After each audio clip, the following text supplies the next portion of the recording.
The formula to convert Celsius to Fahrenheit is F equals 1.8 C plus 32, where F is the temperature in Fahrenheit and C is the temperature in Celsius. Use this formula to complete the statements below. Round your answers to the nearest tenth as needed.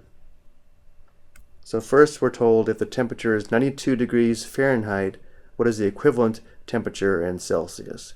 Because we know the temperature is 92 degrees Fahrenheit, in the equation we know F is equal to 92. And therefore we substitute 92 for F and solve for C. Performing the substitution gives us 92 equals 1.8 C plus 32. To solve for C, we first isolate the C term by undoing the plus 32, which means the first step is to subtract 32 on both sides. Simplifying, on the left, 92 minus 32 is 60. We have 60 equals, on the right, 32 minus 32 is 0. On the right, we just have 1.8 C. 1.8 C means 1.8 times C, and therefore to solve for C, we divide both sides by 1.8. Simplifying on the right, 1.8 divided by itself simplifies to 1. 1 times C is C. And now we need to find the quotient on the left. And we are told to round to the tenths place value. So we have 60 divided by 1.8, which is equal to 33.3 repeating. Because there's a 3 in the second decimal place, or the hundredths place value, to the tenths, this rounds to 33.3.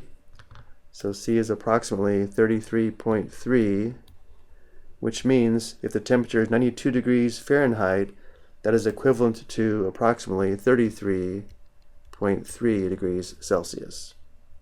Now for the second statement, if the temperature is 27 degrees Celsius, that is equivalent to what temperature in Fahrenheit? So now, because they're giving us the temperature in Celsius, we know C equals 27, and therefore we substitute 27 for C into the equation. Performing the substitution gives us F equals 1.8 times C, which is 27, plus 32. Notice this time the equation is already solved for F, and therefore we just need to evaluate the right side. So going back to the calculator, we have 1.8 times 27 plus 32, which is equal to 80.6. Which means if the temperature is 27 degrees Celsius, that is equivalent to 80.6 degrees Fahrenheit. I hope you found this helpful.